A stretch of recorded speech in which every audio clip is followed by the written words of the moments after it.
I'm joined by my colleague, Balaji, who will be talking about AWS services and features to achieve favorable outcomes. And we have a special guest, Reiko, from the Spanish energy provider Moeve, who will share best practices with us as well. So thank you very much. Appreciate your opportunity to talk with you this morning. As we get underway, I first want to talk about innovation.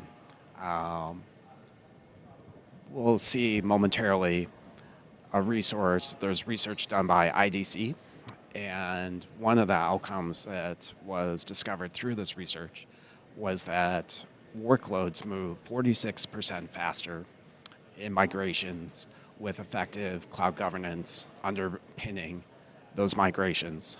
And just quick show of hands, who wants to see faster migrations in their environments? Okay, it looks like it's a universal outcome we want to see. How we've structured our discussion today is really threefold. I'm going to start and talk about some of the challenges we see facing critical infrastructure entities.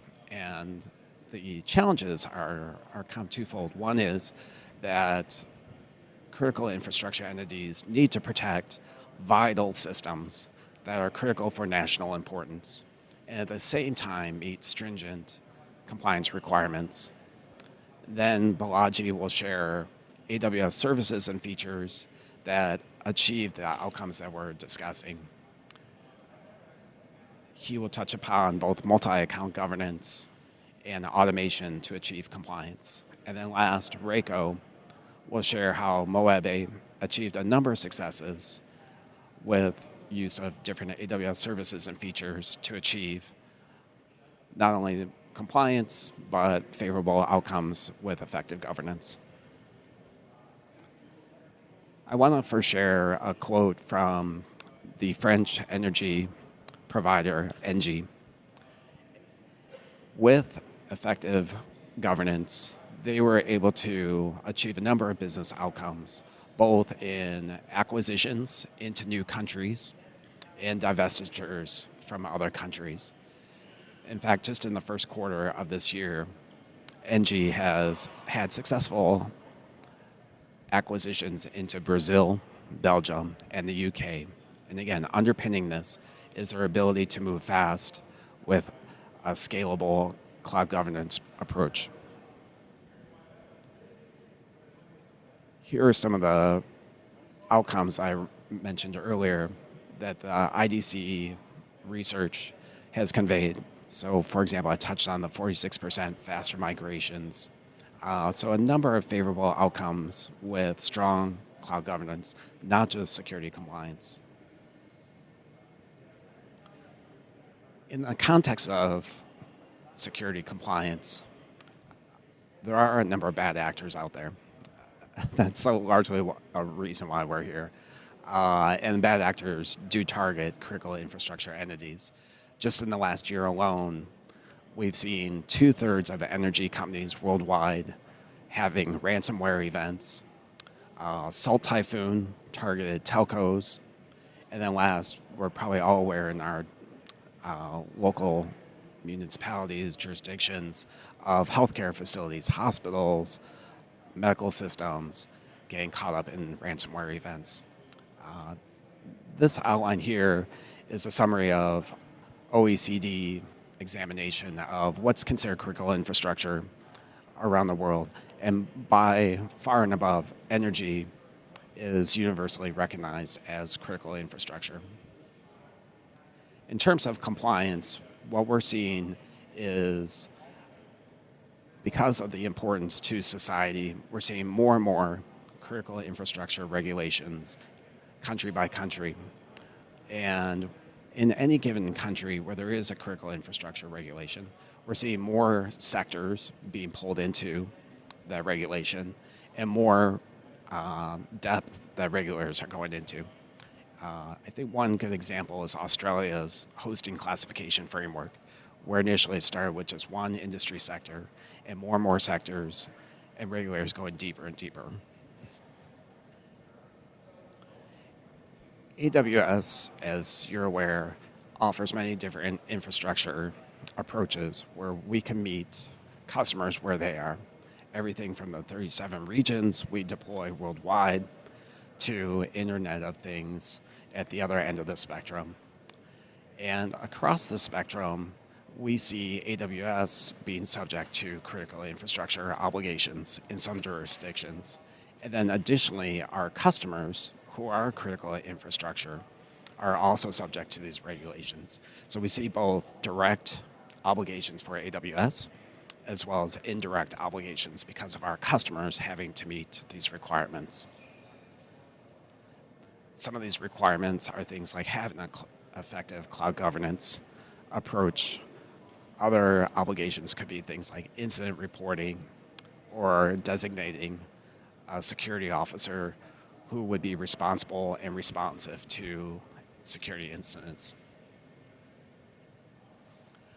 One approach we have found to be super helpful to begin to crack the problem of securing these environments is Purdue model. And the Purdue model applies across different types of networking capabilities.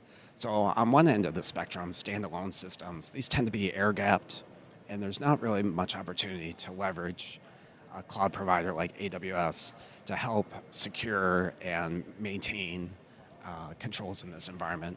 But as we work our way across this continuum and we start looking at like local systems, AWS is able to help support things like business continuity, disaster recovery, and moving further along this continuum as we move into converged access. It's really where AWS shines. We're able to do the undifferentiated heavy lifting to achieve a number of controls, put the controls in place, monitor their effectiveness, adjust them as needed, and provide that level of assurance to customers.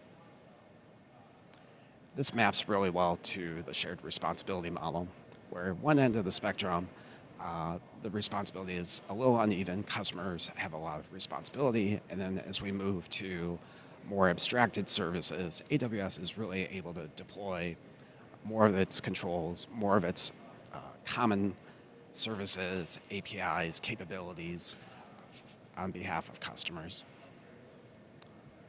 And last, I want to touch on general industry challenges. So we have challenges listed here from flexibility, regulatory, and resource constraints. I would say the ones around regulatory, what we see is really threefold. One is that technology is changing very rapidly. We're seeing threat actors evolving their approaches, and then the regulatory environment is changing very quickly as well. So all three come together and present a number of challenges.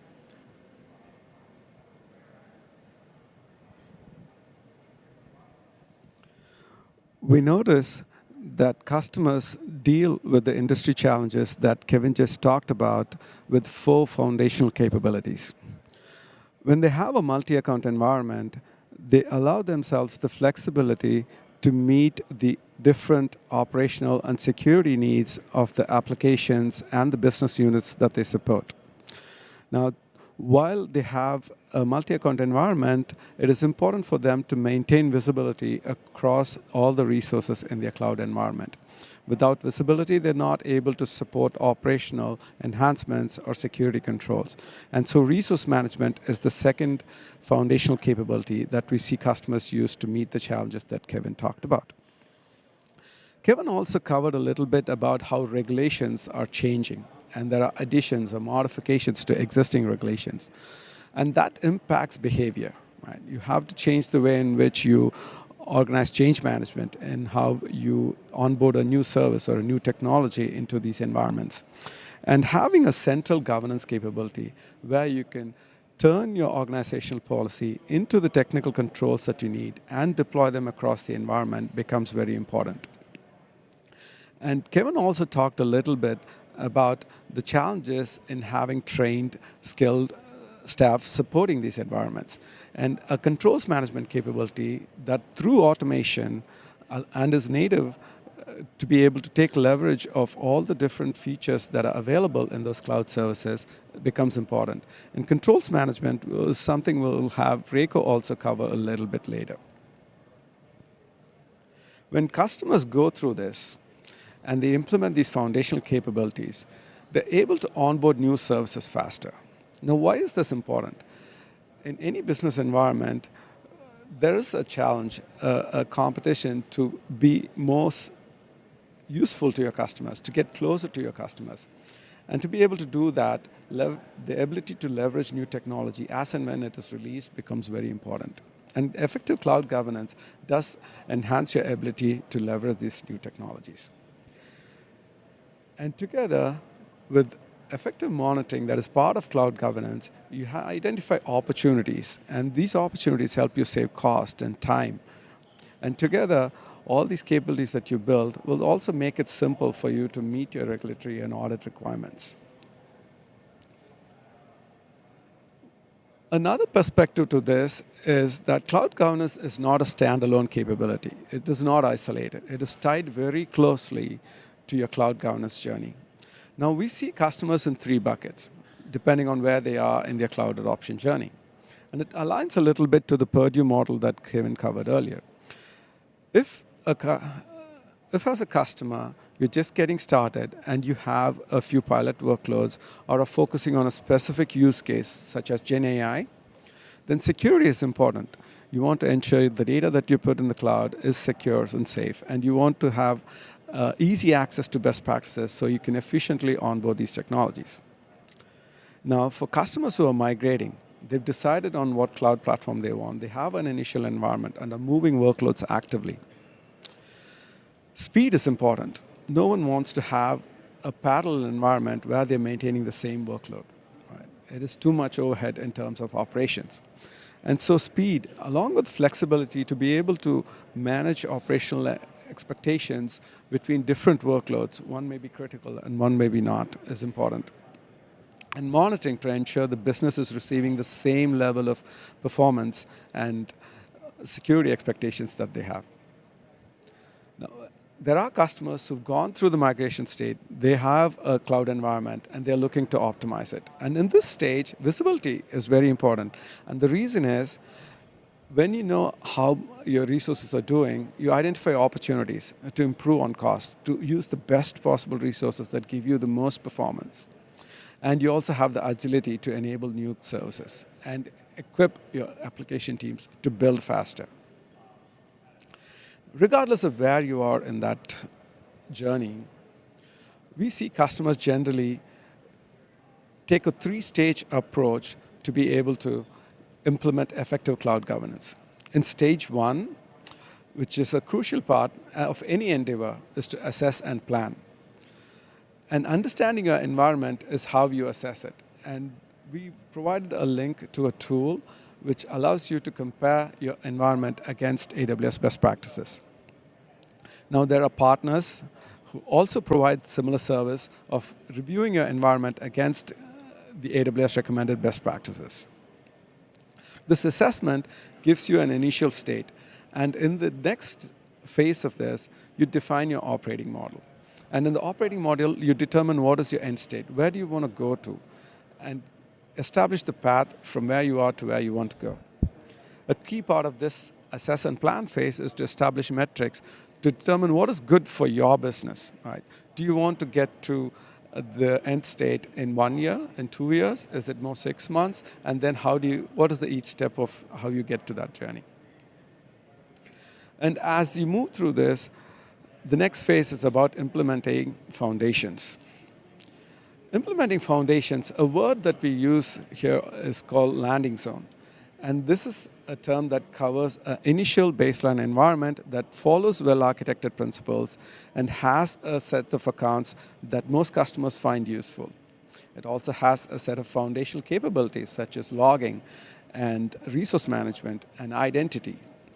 And to be able to start with this foundational environment gives you the ability to establish controls, and those controls may be proactive, preventive, or detective. We'll cover a little bit about the details of those a little bit in the presentation. And through the implement foundations phase, it becomes important to validate and test whether you're meeting your control objectives. And as you validate and meet, we'll notice that Control Tower is one of those services which can get you to the implement foundation stage very quickly. Moeve benefited from that, and so do a lot of other customers. It establishes a landing zone environment that is foundational. And a key part of this, it provides you the ability to automate account provisioning. And account provisioning is how you would deliver cloud services to your internal customers. Control Tower continues to improve its catalog of controls. Right now there are 500 and more being planned. And you will see that these controls offer an easy way for you to meet expectations of any existing regulatory or standards frameworks that you may be using.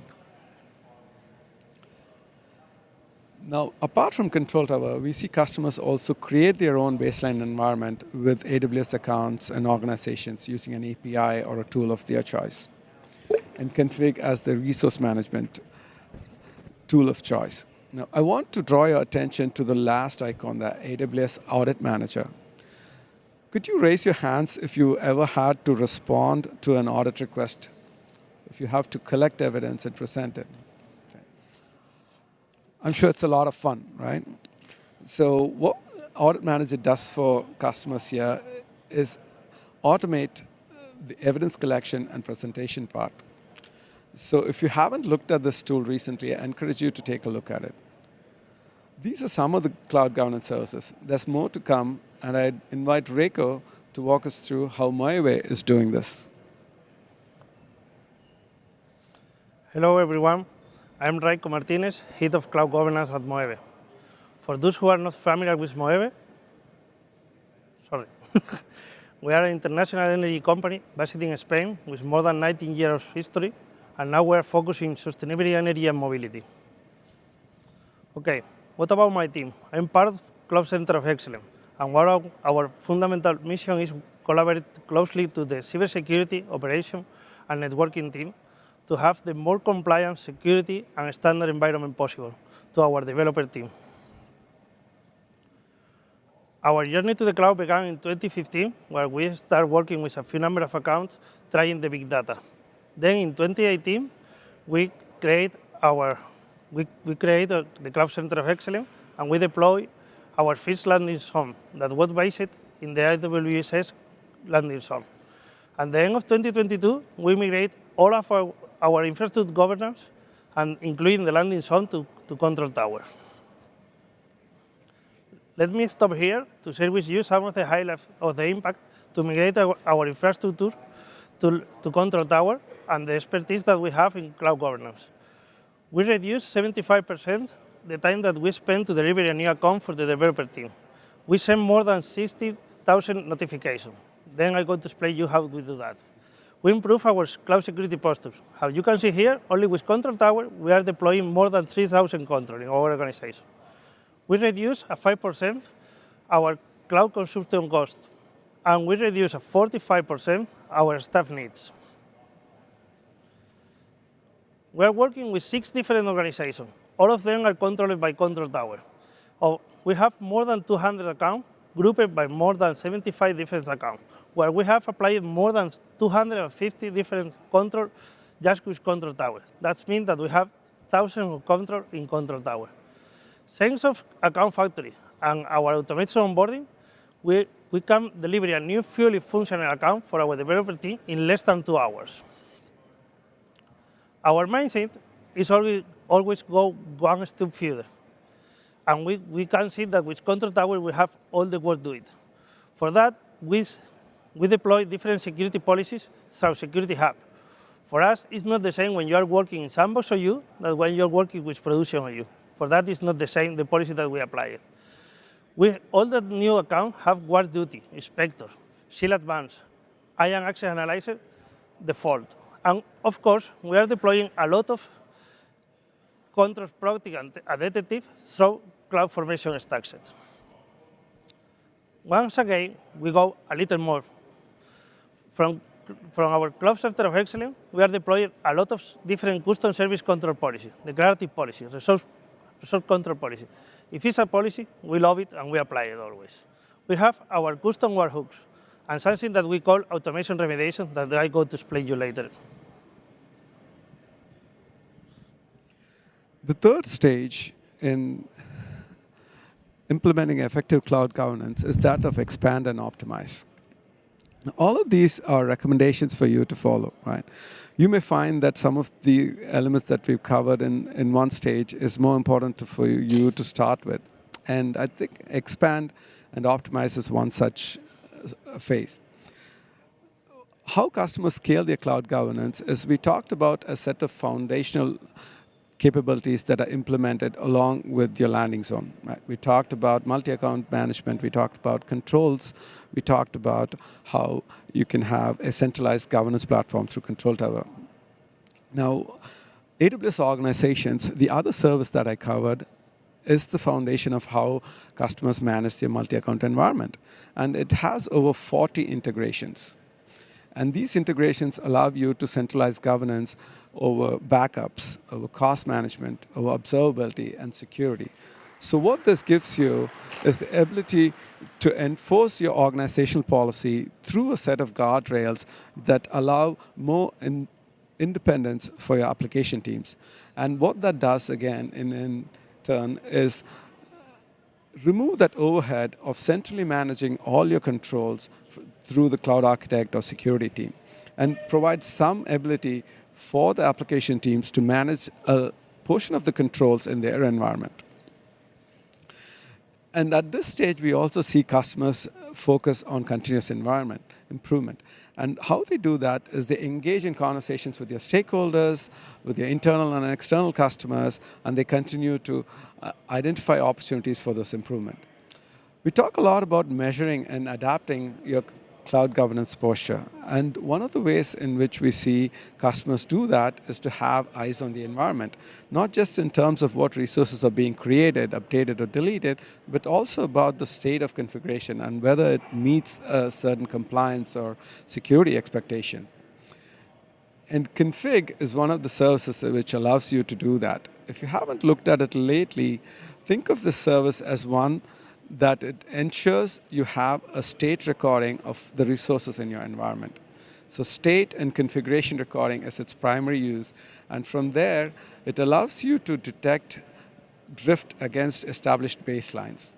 And once you have that, you can also connect it to other AWS services which are integrated where you can remediate these non-compliant situations.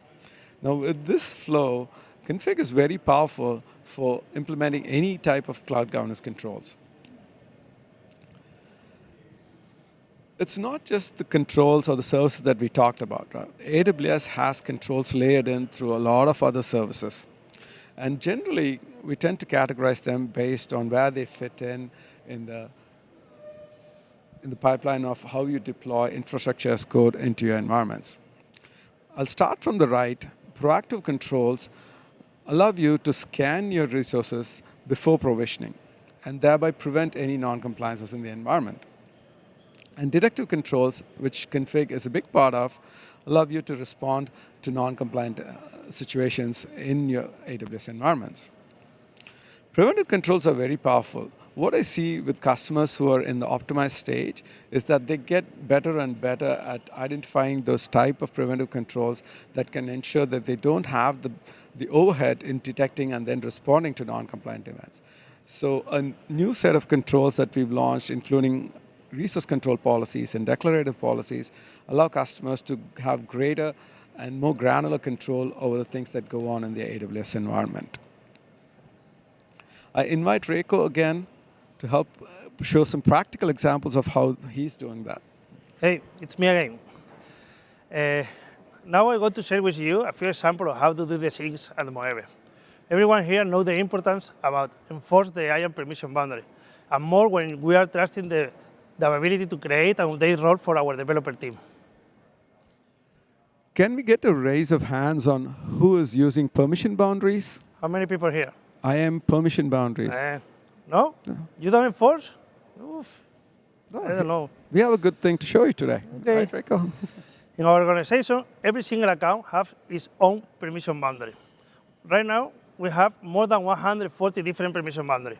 We don't have more because sometimes we share the same template of the policy for different accounts.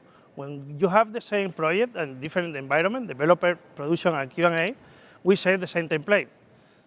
And obviously, we are enforcing that all the new role or when you update an existing one, you have to attach the permission boundary. If not, you are not allowed to create a new role.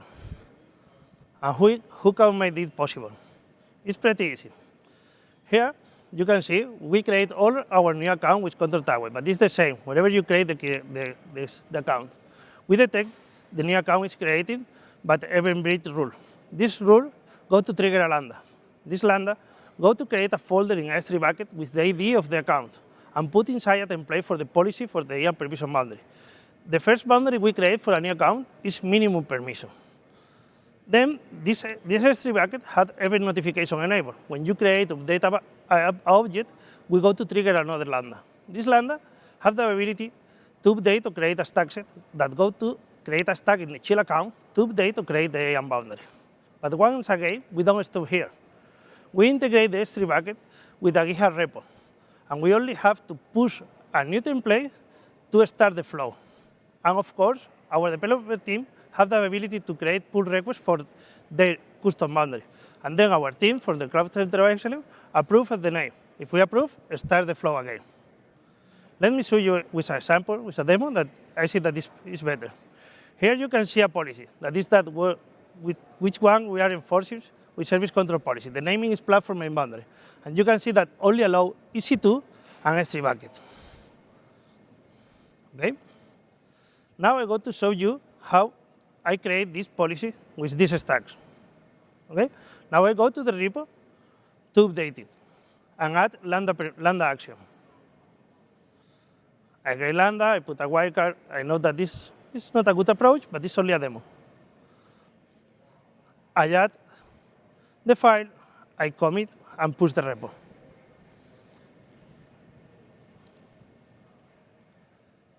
Now the flow is starting. We have to wait a little for look how the stack start to update it. It's not magic, okay? It's just a Lambda, and we have to wait to start the Lambda and update the stack.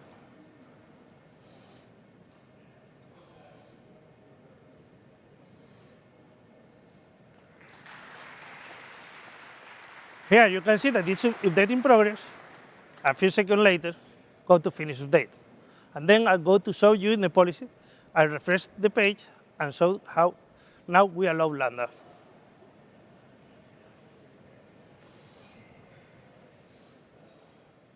Here we have. Now I go to the role, policy, sorry. I update. And here you have. Now this boundary allows Lambda action.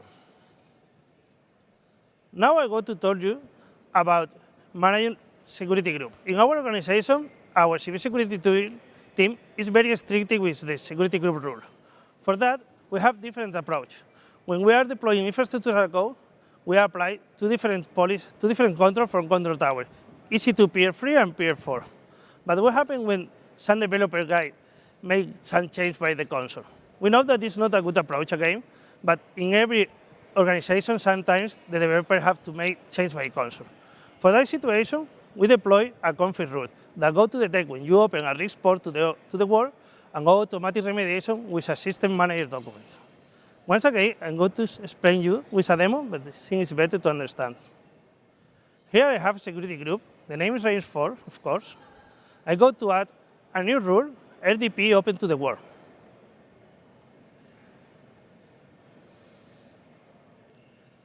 It's created. Now I go to share with you the config rule that we create. Here is the document. Here you have the config rule and the remediation tags we apply when you open this port to the world. Automatically go to execute the document. Now I go to show you how it's executed. And if I come back to the security group, the security group rule is out. Here. Once again, I told you that our cybersecurity team are very strict with security group rules. For that, we construct one custom webhooks that don't allow to open a port range for anywhere. You only have put one single port. Here I go to show you how I create a template, a valid template that go to pass our custom webhook because only allow one port. And then I go to change to put a range and it's blocked.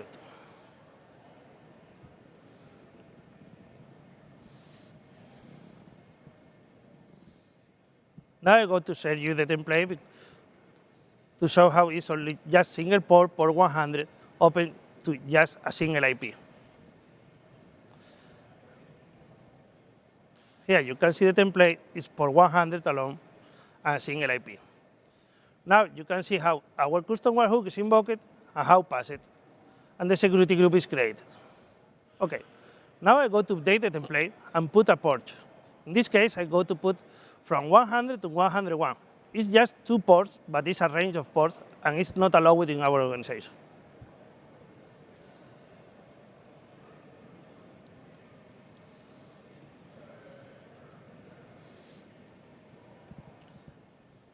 Here you can see that it's a range port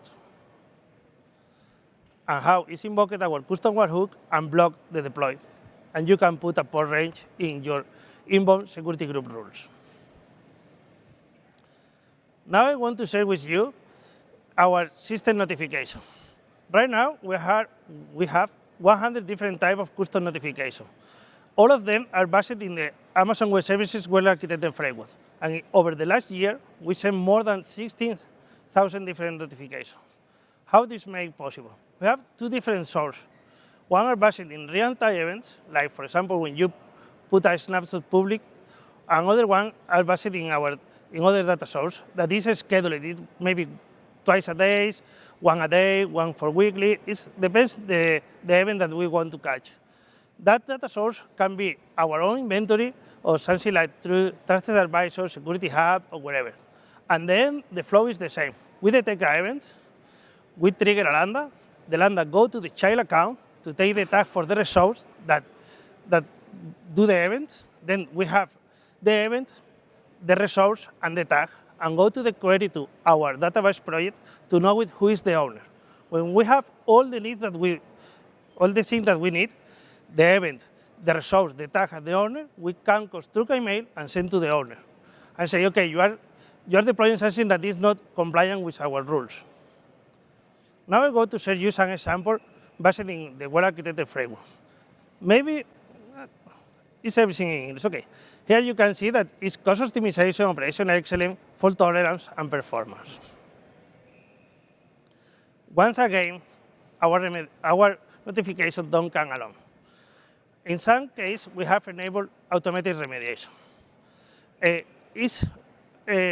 We have automated remediation in the 2 pillars only, in cost optimization and in security one. You can see that over the last year, we sent more than 2,000 different notifications about cost and 4.5 thousand notifications about security. And how 75% of them have automatic remediation enabled. And how we can make this possible? Remember, we have the event, we have the resource, the tag, and the owner. When the event have enabled remediation, we have trigger a Lambda that assume a role in the child account and change the resource on even deleting if you are doing something really, really wrong. And then it's the same. We have all of them and send the email to the owner, but in this case, I put a line where we told, we change your resource because it's not compliant and we delete it. I got to explain with an example, okay? For example, we are controlling how you create the KMS keys. You have to put rotation automatic enable always. We control it in infrastructure code with the control from Control Tower, KMS Peer 1. But what happens when you do ClickOps is the same situation that I told before. In this case, we have remediation. Here, I go to create a key. I put the name, and I do next, next, next, next. I don't go to stop in the permission here because it's a demo, but all of you know that it's important to configure the correct permission for the key. When you create a key by the console, you cannot put automatic remediation enabled. Here I go to show you how it's disabled. Here you can see that it's disabled. Now the flow is running. Here I have the event, the pattern to the event to detect this, and we send to the central bus where the magic is happening. Now, if I come back to the resource and refresh, voila, I can see that it's enabled. And just a few seconds later, I go to receive, in this case it's me because it's a demo and I'm the owner of that resource. I go to receive an email where the system is talking to me that I create a key without remediation, without rotation, sorry, and they change for me. Sorry, but about the email is in Spanish. You have to trust me that it's talking that it's saying you are reading what I am talking. Okay. Here you can see that the system changed the key for me. Now I want to share with you. In one case, we delete the resource. Here I created. I don't record this one because it's too late and it's a little boring. For that, I only have some screenshot. Here I create an open source domain, public. You can see in the red box that is public and the name and the abstract. Here is the event when it's creating the resource. And here is the mail where the system told to me that delete because it's not allowed create public open source domain in our organization. We cannot control this resource with SCP. If not, we do it. If we cannot do with SCP, we construct the remediation. Here you can see how it's deleted.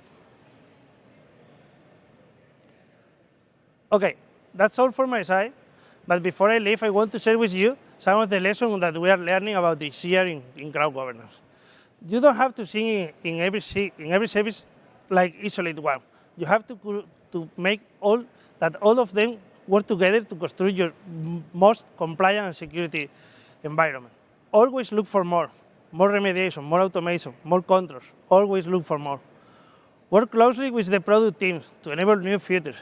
With the guys from AWS that are closely to you for talk about your problem, your solution. For the guys, expertise in governance, like these two guys. Automate everything. You have to automate everything. You cannot go manually to change every resource that all the developer team are deploying. And continuous improvement. You have to improve, and again improve. When you think that you are all the work to it, no, you are not true. You have to improve again. Continuous improvement. What a great way to bring it all back. Thank you, Reiko. And with that, we think we come to the end of our presentation.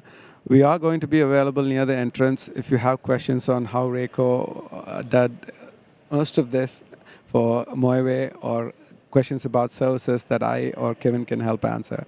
We want to thank you for your time and to provide feedback. We would love to hear from you.